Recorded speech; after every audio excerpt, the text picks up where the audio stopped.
ravis de partager avec vous notre expérience. Oui, au niveau des questions-réponses, n'hésitez pas, on sera disponible aussi également tout à l'heure, parce qu'on a aussi envie de savoir, vous, comment vous avez aussi fait dans vos entreprises pour développer ces stratégies-là. Donc, bon, on a mis, on va dire, la photo de notre logo. Effectivement, c'est une marque aujourd'hui iconique, on va dire, au niveau de la France, mais également au niveau mondial. On a eu souvent, on va dire, été élu meilleur logo. On a une forte notoriété avec notre marque, surtout au niveau de nos produits. Ça fait 125 ans qu'on existe. Par contre, ça ne se passe pas exactement pareil au niveau de la marque employeur. Juste pour vous donner un petit peu de contexte par rapport à aujourd'hui nos enjeux et nos problématiques, on va recruter à peu près 500 personnes, on va dire, dans les périmètres cadres et collaborateurs, tous métiers confondus, et à peu près 300-400 au niveau des sites industriels, sur tout ce qui est les métiers agents de fabrication. Donc ça vous donne un petit peu la volumétrie qui fait que on a aussi, nous, des problèmes d'attractivité, malgré que notre marque, en fait, produit est très connue. Donc effectivement, à travers les différentes études, notamment les études pour les jeunes diplômés, Michelin n'est pas un recruteur, en tout cas un employeur potentiel. Les jeunes ne pensent pas forcément à Michelin. Donc il a fallu qu'on se positionne sur notre partie attractivité pour donner aussi envie et montrer qu'est-ce qu'était l'entreprise en tant que marque employeur. Aujourd'hui, donc, on a choisi Facebook pour la cible jeunes diplômés. Une des premières raisons, c'est qu'on recrute à peu près 40 à 50% de jeunes diplômés sur l'ensemble de nos métiers. Et à travers des études, comme Émilie l'a dit, et puis à travers, quand on va dans les forums, on échange également avec les étudiants qui nous disent eux-mêmes un petit peu leur ressenti, les freins qu'ils ont aujourd'hui à ne pas postuler chez nous. Donc comme vous le voyez, on est situé au milieu de la France. Donc on est une des seules entreprises du CAC 40 à être en région. Donc c'est un frein, on va dire, pour certaines populations, et entre autres les jeunes diplômés. Pour les expérimenter, ça l'est un peu moins. On est effectivement dans le secteur industriel, donc c'est pas un secteur aujourd'hui en France qui a une très très bonne presse. Donc du coup, le secteur lui-même n'est pas attractif. Et enfin, les pneus, c'est un produit, on va dire, un bien de consommation dont on a tous besoin, mais par contre, c'est pas forcément un achat plaisir. Je pense pas qu'à Noël, vous allez offrir des pneus. Donc du coup, on sait que notre produit nous aide pas, alors qu'on a un produit très technologique, mais on sait que voilà, c'est pas un produit très sexy à la base.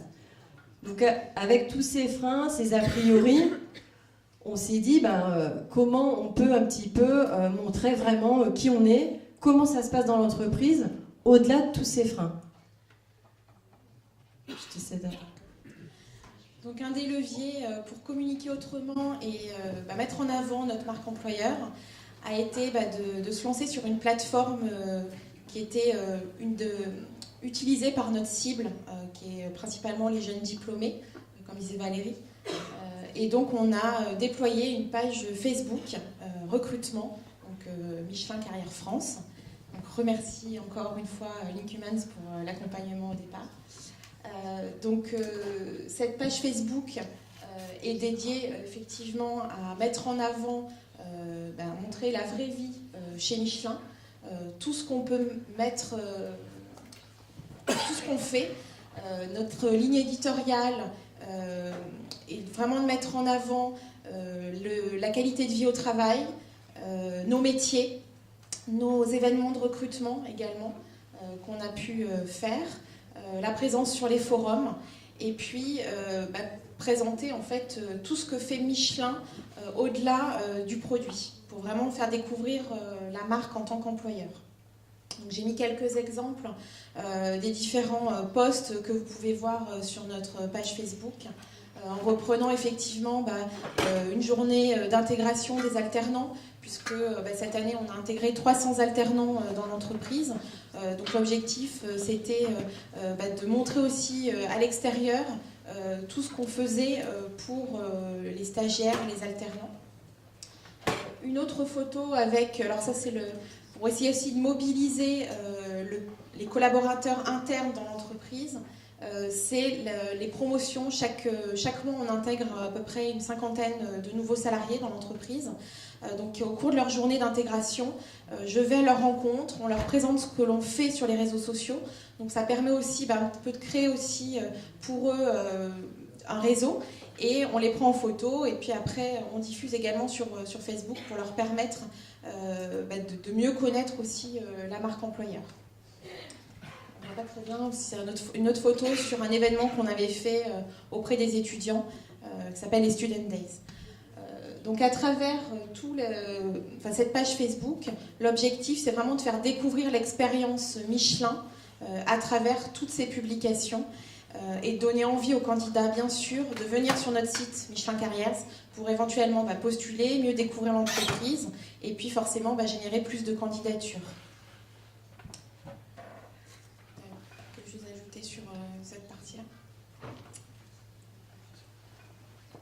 Et donc enfin, on voulait faire un retour d'expérience avec vous. Bon, là, on a mis un slide sur, on va dire, les clés ou les facteurs de la réussite, mais on sait que c'est encore un travail, en fait, de long terme. Les réseaux sociaux, ça ne s'arrête pas, ça bouge tellement vite, etc. Donc il faut sans cesse se remettre en question sur ces outils-là. Et on a choisi quelques mots pour les partager avec vous.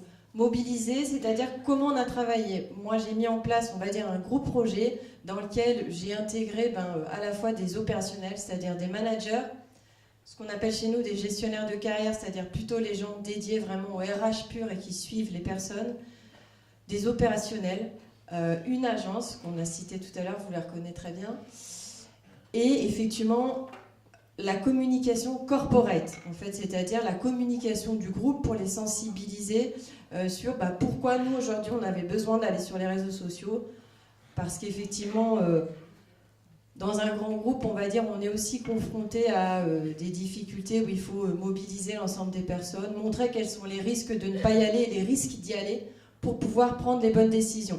Donc ça a été un travail d'équipe pour y arriver.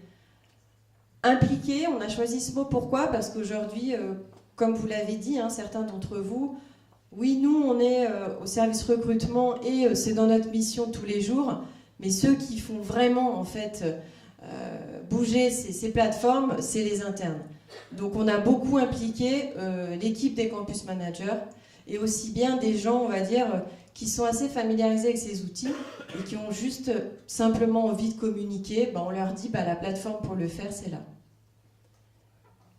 Comme vous l'avez vu au travers des exemples qu'a mis Émilie, ce qui est important, c'est le visuel. On se rend compte qu'au travers des posts qui sont mis sur cette plateforme, les vidéos, les images sont en fait des choses qui sont partageables. Donc de ce sens-là, c'est les posts avec lesquels on va avoir plus de commentaires et plus d'échanges. Community manager interne, moi, c'est très important pour moi puisque ça a été une des clauses de on lance le projet ou pas au niveau des RH. Je voulais absolument avoir quelqu'un en interne qui connaisse l'entreprise et qui soit capable de réagir, on va dire, dans la journée, puisque effectivement, là encore une fois, l'objectif de cette plateforme, c'est la réactivité. Donc du coup, c'est pour ça que ce poste avait été proposé à Émilie, qui était au départ au niveau du service RH. Transparence, pourquoi ? Nous, notre page, elle est complètement ouverte. Ça aussi, au départ, c'était pas gagné, parce que beaucoup de personnes dans l'entreprise avaient des craintes. Mais qu'est-ce qui se passe si on a des commentaires négatifs ? Comment on les gère ? Et si on n'est pas là, ça se passe dans la nuit, etc. Donc on a réfléchi à tous ces cas, en fait, qui pouvaient être nuisibles à la marque elle-même. Puisqu'au départ, dès qu'on est ouvert, on va dire sur le net, on peut être nuisible également à l'ensemble des autres plateformes de la marque. On a eu des cas difficiles, entre autres des mouvements sociaux, et tout en étant dans l'échange et en restant ouvert, ça s'est plutôt bien passé. Et enfin, le dernier mot qu'on n'a pas cité, je ne sais pas si vous le voyez, c'est animer. Donc là aussi, on a pris le parti d'avoir, on va dire, un post par jour ou 5 posts dans la semaine selon nos actualités, pour pas non plus être redondant et avoir des choses à dire pour dire des choses, en fait. L'idée, c'est vraiment d'avoir des actualités qui intéressent, on va dire, la cible qui va les consulter cette page Facebook.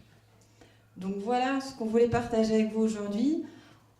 On sait que c'est toujours un travail de long terme. On est quand même content, on va dire, parce qu'on a eu des récompenses par rapport à cet outil-là.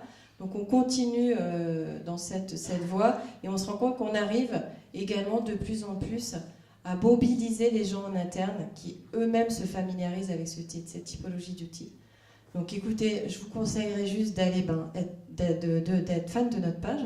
N'hésitez pas à y aller, comme ça vous verrez vraiment ce qu'est notre page.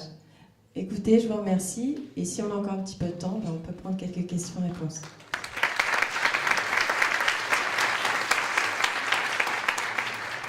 On a le temps, merci à toutes les deux. Alors évidemment Michelin, merci de nous avoir remerciés. Ça a été l'un des premiers gros clients de Linkhumans. Maintenant nous n'avons été que des détonateurs de tout ce qu'elles ont réalisé toutes les deux après. Et je pense que CM interne, c'est l'un des mots que je préfère parce que c'est une réelle conviction chez Linkhumans que nous avons toujours porté avec Laurent de croire en cet ambassadeur en interne. Alors évidemment, il y a aujourd'hui la possibilité de recourir à une agence pour faire du community management, de l'animation de communauté, mais nous sommes vraiment intimement convaincus qu'il n'y a pas meilleure personne qu'un collaborateur interne pour porter ce message, pour partager l'expérience qu'il vit lui-même, la marque employeur telle qu'il la ressent, telle qu'il la vit en interne. Et je me souviens avoir échangé avec Valérie au début, avoir identifié ensemble justement Émilie, qui avait cette appétence, qui dans une expérience précédente, je crois, avait fait de la formation sur les réseaux sociaux et avait sensibilisé ses équipes à l'utilisation des réseaux sociaux. Donc ça aussi, c'est essentiel, évidemment. Quand vous vous lancez dans un programme d'ambassadeur, ne forcez pas la main à des gens qui n'ont pas envie d'y aller. En revanche, appuyez-vous sur des personnes qui y sont déjà, des ambassadeurs quelquefois naturels et qui peuvent porter au mieux votre marque. Voilà, donc après, moi j'ai juste une petite question pour commencer, parce que si je reviens en arrière, je ne sais plus si on avait mis les bonnes photos, désolé en revanche pour les titres, parce que je ne savais pas que ça avait évolué autant, mais bon c'est pas grave, tant mieux. Vous voyez les deux photos là, vous voyez le pneu qui sert de cadre à la photo, et ça, j'en avais parlé dans un article sur RMS News, justement, je trouve ces photos extraordinaires. Toute l'équipe RH a joué le jeu, je crois, le campus manager également, enfin voilà. Donc ils se sont servis du produit phare de la marque, qui est le pneu, pour encadrer leur visage sur les médias sociaux. Donc c'est ma première question. Comment s'est déroulé un petit peu ce projet? Quelle en est la genèse? Pourquoi ce parti pris et comment ça s'est passé? En fait, comment ça s'est passé? Comme je l'ai dit tout à l'heure, notre produit n'est pas très attractif. Et donc, on a différentes lignes produits. Et là, le pneu que vous voyez, c'est un pneu de vélo. Et en discutant avec Émilie, je dis, il ne faut pas qu'on fasse, on va dire, quelque chose de standard. Donc je lui dis, tiens, si on s'amusait un petit peu, je vais aller prendre un pneu au vélo, leur dernier pneu, parce que du coup, je vais aussi promouvoir leur marque et leur dernier pneu. Et avec le photographe, il va bien nous trouver, on va dire, des attitudes à avoir pour que du coup, même la séance photo, pour les personnes, soit un moment sympa. C'est-à-dire qu'on s'est quand même aussi éclaté quand on a fait ça, parce que même des gens au départ qui étaient un petit peu, voilà, les photos, etc., c'est pas mon truc, là on est rentré dans une atmosphère un peu plus ludique, et l'idée elle est venue là, en fait, tout simplement. Et après, on s'est dit, tous les campus doivent avoir cette photo, on aura une cohérence de marque sur LinkedIn, puisque là, hop, on repassait sur LinkedIn, et du coup, tous les ans maintenant, les gens viennent nous voir en disant, tiens, ces photos-là, c'était sympa, est-ce qu'on peut les faire? Comme professionnellement, les personnes en interne, ça leur sert aussi sur leur profil LinkedIn, ils y voient également un intérêt. Et là, vous êtes complètement dans ce rôle d'ambassadeur de la marque, à la fois de la marque produit et de la marque employeur, qui sont finalement les deux faces d'une même pièce. Donc c'est vraiment génial et je tenais à souligner cette opération. Est-ce qu'il y a d'autres questions dans la salle? Oui, alors il y a plusieurs mains qui se lèvent. Ici, il y avait déjà une main là, et puis Nicolas, ça sera juste après. Puis il y a une main plus haut aussi, je crois. On vous écoute. Oui, bonjour, Magali Cuoc. Bonjour. Je suis responsable de la marque chez April, où on a commencé aussi un petit peu à investir notre page Facebook avec de l'information pour la marque employeur. On débute, on se cherche. J'avais une question justement relative à la marque. Est-ce que, d'une part, vos collaborateurs ont accès à cette page? Est-ce qu'ils y participent?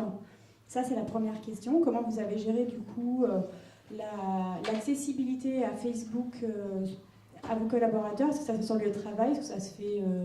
voilà. Nous, par exemple, on n'a pas accès, forcément, tout le monde n'a pas accès à la page Facebook de leur poste de travail. Ça, c'est la première question. La deuxième question, c'est comment vous gérez également, par rapport aux photos que vous publiez sur la page, comment vous gérez les droits à l'image, la gestion des droits à l'image? Est-ce que tous les collaborateurs ont signé cette autorisation? Est-ce que vous vous affranchissez? Voilà, la question de la marque. Alors déjà, pour l'ensemble de nos collaborateurs, nous avons accès aux réseaux sociaux sur notre Internet au travail. Donc l'accès est possible. Après, c'est une question aussi de bon sens et de faire attention à l'utilisation qu'on en fait. Donc voilà pour la première réponse. Et puis concernant les droits à l'image, à chaque fois que nous faisons des événements de recrutement, toutes les photos que nous prenons, on fait signer un formulaire de droit à l'image que l'on conserve pour être aussi en règle. Et c'est important, et on sensibilise aussi nos collaborateurs sur ce droit à l'image. Et j'ai envie de dire à chaque fois aussi, je leur explique quand je fais la photo par exemple des nouveaux embauchés chaque mois, quand je me présente, j'explique ce que je fais. Je leur explique aussi que sur Facebook, en étant fan d'une page, nous, on n'a pas accès à leurs données personnelles, parce que c'est pas comme si on était amis sur Facebook. Et ça aussi, je trouve que c'est important de l'expliquer aux personnes, parce que souvent, ils ont peur en fait de commenter une photo, de commenter quelque chose, et de se dire ah là là, après on va me retrouver. Donc ça aussi, il ne faut pas hésiter à échanger et à l'expliquer. Ok, une autre question. Il y avait une question Oui, là où oui. Sébastien. Sébastien de Viadeo. Je m'intéresse beaucoup évidemment à ce que vous avez expliqué. J'ai deux questions. En fait. Une très simple, c'est quels sont les indicateurs de performance que vous avez mis en place pour mesurer la puissance de ce que vous avez mis en place avec Linkhumans. Et deuxièmement, est-ce que le choix de Facebook est inscrit dans une durée? Parce qu'on sait que Facebook n'est déjà plus le premier réseau des jeunes. Hein, il a été supplanté par Instagram. Je voulais savoir comment vous avez prévu l'évolutivité de votre démarche sur les réseaux sociaux. Alors, par rapport à ces deux questions, si je reprends la première, Facebook, donc les indicateurs de performance qu'on avait mis, c'était au départ donc un nombre de fans. Combien de fans on peut aller chercher sur une année. Et donc voilà, tous les ans, on revoit cet indicateur de performance. Le taux d'engagement. Et donc, vous êtes fixé un objectif quantitatif de fans Tout à fait, oui. On n'est pas dans la course aux fans. Nous, ce qu'on voulait au démarrage, c'était de montrer que des gens pouvaient adhérer et que c'était une solution qui pouvait fonctionner. Puisque l'idée, c'est d'aller chercher les candidats. Et le deuxième critère donc, qu'on s'était fixé, c'était donc le taux d'engagement. Et un des points qu'on mesure aujourd'hui, c'est par rapport à notre image. Effectivement, Michelin, comme je vous l'ai dit tout à l'heure, une très belle marque, on va dire, au niveau du produit, mais pas tout à fait la même chose au niveau de la marque employeur. Quand on voit qu'on a des prix sur les réseaux sociaux, ça nous aide à avoir une image plus innovante également, grâce à notre présence sur les réseaux sociaux. Donc voilà les trois indicateurs aujourd'hui, nous, qu'on regarde, et avec qui on continue effectivement également dans la durée, puisque tous les ans, quand on va travailler en fait sur que faisons-nous l'année prochaine sur les réseaux sociaux, on fait aussi, on va travailler la stratégie, quoi. Est-ce qu'aujourd'hui on intègre un nouveau réseau, lequel, pour quelle raison, pour quelle cible? À chaque fois, c'est une démarche marketing à la base en fait. Donc on le revoit tous les ans, au-delà de l'animation opérationnelle au quotidien. Voilà.